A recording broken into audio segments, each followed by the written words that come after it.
para a quarta pergunta, que é a seguinte: a criação das escolas particulares foi bom? O bom e o ruim para a sociedade, e por quê? Quer dizer, claro que a gente está falando de Brasil, de Nordeste, a criação de colégios privados, enfim, particulares, aconteceu de um tempo para cá. Claro que tem um lado positivo, mas em contrapartida a gente vê a diferença de velocidade, inclusive de estrutura, com a questão pública. Eu, particularmente, o pouco que eu aprendi, que nós nunca sabemos tudo, foi em colégio público. Sim. Eu terminei meu segundo grau em colégio público. O uso do porquê separado, porquê no início, porquê no meio, porquê no final.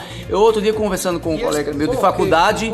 Não, eu conversei com um colega. E por que usar o porquê assim, né? Porque em resposta, ele não sabia. Eu digo, não, então você não estudou, isso é na sexta série. Então, quer dizer, o pouco que eu sei, até onde eu sei, foi em colégio público. E a gente vê às vezes pessoas em colégios particulares ou faculdades que às vezes nem sabem impregnar. Então assim, como é que o senhor vê isso aí, o bom e o ruim e essa diferença?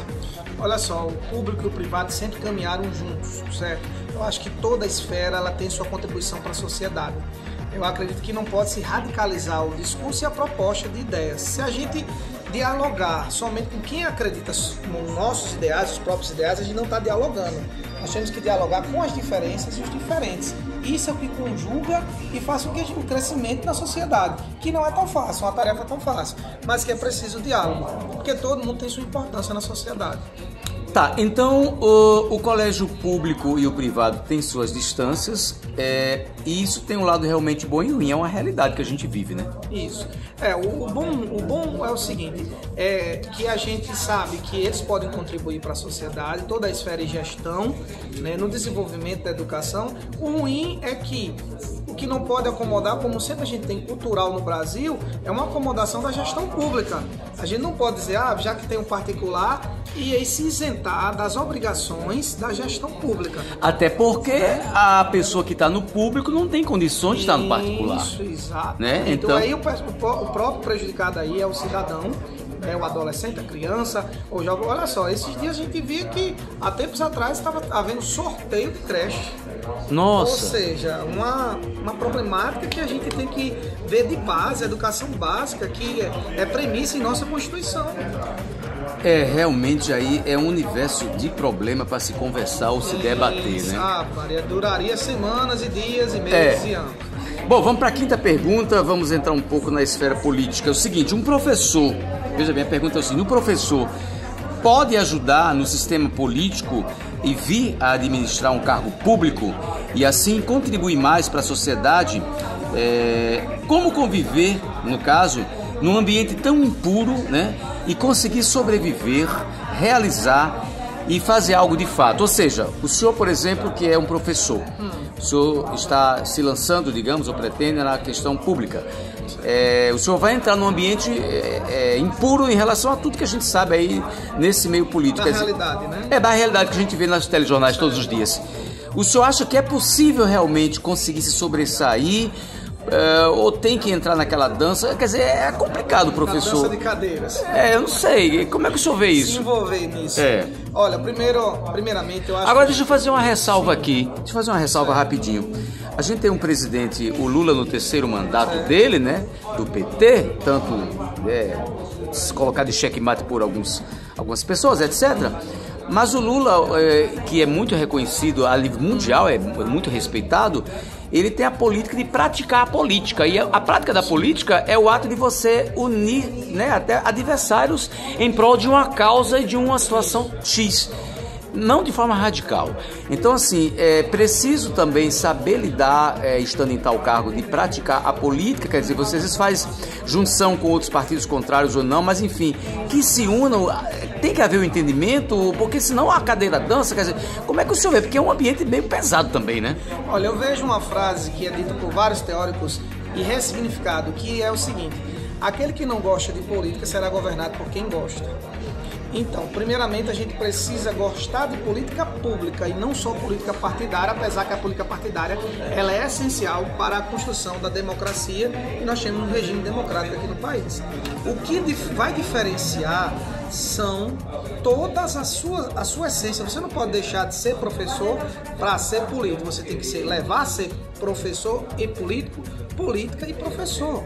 Porque eu, como professor, tenho que dar exemplo, porque a própria construção de política pública, ela tem uma redação, ela tem um texto, ela tem diálogo, ela tem que ser ampliada a discussão. Então eu acho que a questão de se corromper é porque isso vem também do pessoal e não somente do ciclo que você vai conviver. Entendi. Problema de educação, inclusive. E da própria prática da política em si, né? A gente vê isso. Bom, mas aí já é um assunto também mais delicado que a gente tem só que resumir. Então, praticar política, saber fazer política, é preciso saber estar em tal cargo e saber, enfim, manobrar tudo isso. Exatamente. Saber conviver nos ares, que é o seguinte, esses ares é de gestão pública. Se você for pelo caminho somente politiqueiro, sem obedecer o regime democrático, a legislação brasileira... Aquela coisa radical doida, né, que não funciona. Não adianta, não funciona. A gente tem hoje, né, professor, uma polarização louca. Antes nós tínhamos vários partidos, hoje é só uma gangorra doida de um lado e do outro. Eu estava vendo noticiário essa semana. Qual é o seu lado, né? Não, você é isso ou você é aquilo, eu não quero colocar aqui, né? O lado né? não é mais o povo, o lado é... Um lado que ele escolhe... Não, agora sim, falando... É porque compromete a gente falar sigla partidária, mas se for buscar aí nas plataformas, o estado de Santa Catarina aí tem 27 municípios com pessoas altamente de um partido X, totalmente já com problemas com Polícia Federal, com tudo. E são pessoas, ou enfim, de sigla partidária que se acham acima de Deus, dessa polarização doida. E, cara, é complicado, viu? E primeiro a gente tem que fazer um trabalho de transformação política, usando também da humanização. A política, ela é, infelizmente, no discurso... Né? É uma espécie de teatro também, né? Eles brigam ali. Você vê que o Biden ligou para o Trump pela questão humana e social, né? Existem algumas simulações, existe alguma coisa cênica. A gente não pode... Enfim, é um teatro. Então precisa as pessoas entenderem isso também, não é verdade? E precisa aprofundar nas discussões. E aí é um papel da mídia também. Agradeço você já estando aqui. Foi o papel da mídia ampliar esse repertório de informações para que não fique só informações superficiais para a sociedade. É verdade, é verdade. O chamado fake news, que é pior que um câncer. Bom, vamos para a sexta pergunta. Tá indo, não está indo tão rápido, mas está indo. Vai ser fragmentada aqui em partes, viu, pelo que eu já vi. Mas vamos lá. A sexta é a seguinte: o senhor, né? Bom, o senhor recentemente foi barrado, né? Foi barrado numa colação de grau de seus alunos e gerou uma certa revolta, né? Indignação, inclusive nas redes sociais. Eu queria que o senhor falasse um pouco sobre isso, porque foi inclusive bastante comentado nas redes. O senhor, enfim, lecionava numa entidade X e tinha a colação de grau dos seus alunos, e por algum motivo o senhor foi para o Palácio dos Esportes para a colação de grau dos seus alunos e barrado, né? Quer dizer, como é que o senhor ficou até traumatizado? Claro que é um choque terrível, mas eu queria que o senhor ficasse à vontade para falar um pouco sobre isso, né? Que eu também achei, eu fiquei sem entender por que isso. Eu acho que sem nenhum vitimismo, Franklin, eu venho dizer que eu estou não abalado porque eu já tenho sido trabalhado essa questão emocional, sentimental. Mas o que mais me deixou triste foi a contribuição que eu dei a essa instituição. A gente sabe que a gente não pode esperar retorno em qualquer lugar que a gente convive. É uma instituição filantrópica, não é isso? Isso, exatamente. Certo. Mas eu fiquei assim, porque o que eu ofereci a essa instituição, nada mais do que o meu profissionalismo, o afeto para com meus alunos. Não foi à toa que na publicação, no vídeo que eu postei, a gente vê o sentimento dos alunos, né, sem nenhuma... Ninguém procurou ali, ninguém para comentar nos comentários. Eu me senti muito amado, inclusive por todos eles. Eu não sabia que eu era tão amado também. E conhecido, porque particularmente eu conheço assim de forma um tanto quanto distante pelas redes sociais, pelos suas postagens. Mas quando eu vi, nossa, mas o professor aconteceu isso, eu quero apurar melhor, vou convidá-lo para um set de perguntas. Chamei o senhor lá na sua rede, na sua conta, e expliquei a ideia de uma entrevista com o senhor. O senhor, enfim, topou de imediato, mas eu deixei bem claro, a gente vai conversar sobre a questão da educação, e eu faço uma pergunta em cima desse assunto, né? Porque, enfim, não é uma questão política, mas é uma questão de jornalismo, de informação. Então, enfim, o senhor tinha vínculo com essa instituição filantrópica, preparou a turma durante muito tempo, e aí no dia aconteceu isso. A gente não sabe muito bem as motivações que ocorreram, né? por parte da gestão, mas eu estava com minha família, com minha esposa, com as 3 amigas e uma criança. E aí houve essa correspondência por parte dessa instituição que estava administrando a formatura.